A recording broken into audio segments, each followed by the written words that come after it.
What is up, ladies and gentlemen? Welcome back to the Brandon Coin YouTube channel. I am now in the cold room, or the box office, as some people would say in the comments from my build series on it.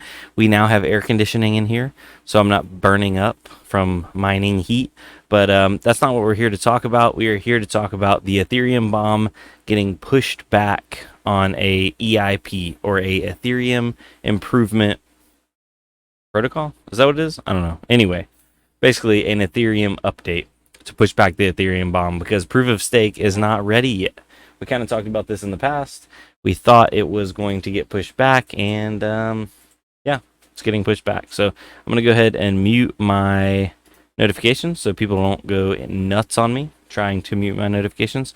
And let's take a look at this EIP. Minimize that bad boy right there. All right, so this is EIP 5133, delaying difficulty bomb to mid-August 2022. This delays the difficulty bomb by a further 500,000 blocks to the middle of August 2022. Let's see. Starting with fork block number, the client will calculate the difficulty based on a fake block number, suggesting to the client that the difficulty bomb is adjusting. Let's see here. Here's the following script. Backwards compatibility, no known backwards compatibility issues, security consideration, misjudging the effects of the difficulty can mean longer block times than anticipated until a hard fork is released. Wild shifts in difficulty can affect this number severely. Also, gradual changes in block times due to longer term adjustments and difficulty can affect the timing of difficulty bomb epochs. This affects the usability of the network, but unlikely to have security ramifications. In this specific instance, it is possible that the network hash rate drops considerably before the merge, which could accelerate the timeline by which the bomb is felt in block times. The offset value chosen aims to take this into account. And that's pretty much it. I'll put this link down below if anybody is interested in taking a look at it for themselves. But mining profitability as of today, by the way, for reference, it is June 13th, 2022. And going over to CoinMarketCap, Ethereum is straight up a dumpster fire at the moment. $1,116. If you're watching this way off in the future, you might be like, oh my God, Ethereum's so cheap, $1,000. Or you might be like, oh my God, why didn't I sell my Ethereum back when it was $1,000? So hopefully it's the first one and not the latter. But look at that, Bitcoin 21,000. This is a crazy market. Look at these down. Ethereum down 35% over the last 7 days, almost 15% in the last 24 hours. Well, ladies and gentlemen, that came and hit our Ethereum mining profitability also. So I have 3 gigahash, and during the day it gets a little hot and it goes down to 2.95. So my average is 2.9 gigahash, and that comes out to 0.037 ETH per day. Now, depending on what you value ETH at, so 0.03779, for example, if we still had a $4,000 Ethereum, let's just say a $2,000 Ethereum, right? That'd be $75 a day. Not so bad. The issue here is we have an $1,100 Ethereum. So that's $42 a day if I was to sell every day on the day. That's low. That is so low. If we look at the ETH mining profitability chart, I like to look at, I think this is the one. Yeah, we are at 15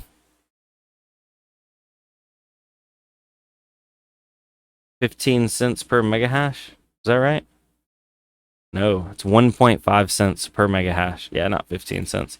So that means 10 megahash would be 15 cents. 100 megahash is $1.50. So a 3080 getting full hash rate is $1.50 a day.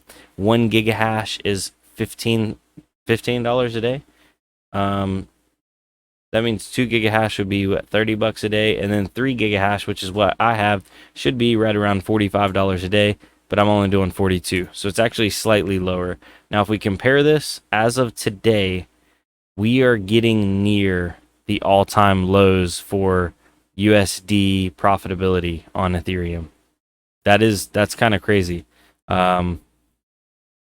hard to see like all time, but compared to like over the last 3 years, we're getting close to the bottom. Does that mean we're gonna hit some kind of bottom and then go back up? Some people are speculating that. We could absolutely just sit down here in that 1 penny per mega hash range until it goes proof of stake. There's nothing that says profitability has to go up, especially with price going down. If we look at the ETH network hash rate chart, that's what we're looking for here. Here we go. We are at...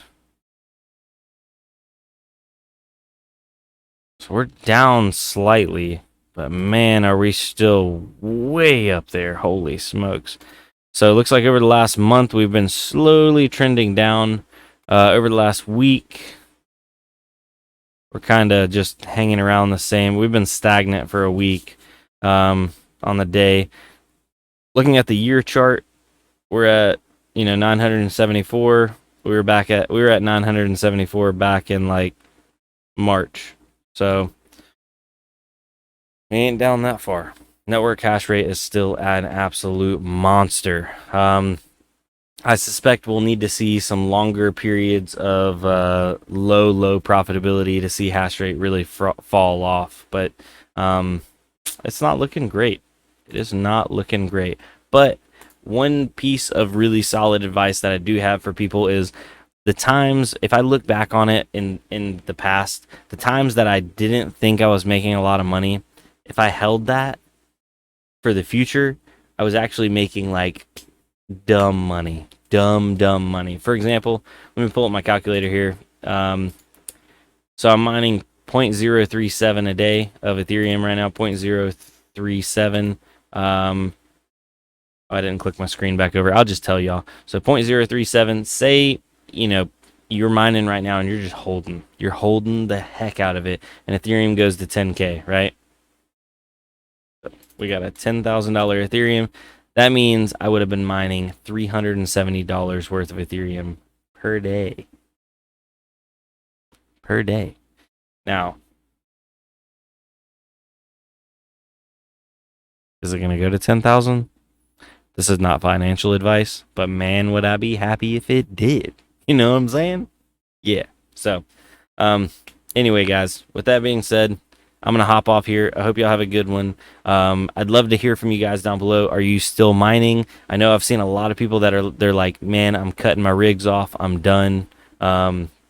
I know a lot of people with increased electric costs, if you got those, 15, 16, 17, 18, 19, 20 plus cents per kilowatt, I know it seems like an absolute bear. And unfortunately, there are a lot of people out there that can't eat the electric cost. But I do feel good about mining and holding.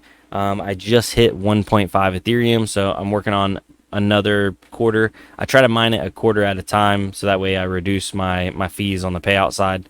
I know a lot of people are already switching over to NiceHash, trying to get those Bitcoin payouts because they're jumping ship on Ethereum. I don't know. Are we riding the ship down? Is the captain going down with the ship? I'm not the captain. I'm the guy playing the violin. So, I don't know. Anyway, guys, hope y'all have a good one. Peace out. I'll see you on the next one. I'm going to go ahead and do a little sound test and see how bad it is. But I'm going to turn my AC unit on and just let me know down below. Drop me a jelly, just before you start your comment, just drop a jellyfish. And then let me know sound quality wise. With the AC machine on, is it bad? So I'm going to turn it on right now. All right. So the AC machine's spooling up. All right. The AC is on and it's full tilt right now. Is this bad? Is this audio bad right now? Is it usable? Is it not usable? Test 1, 2, test 1, 2. It's probably too loud. I can see it. It's picking up feedback in my audio mixer ever so slightly. Tap, tap, tap, tap, tap, tap. All right. Well, anyway, thank y'all for that. Peace out. I'll see you on the next one. Adios.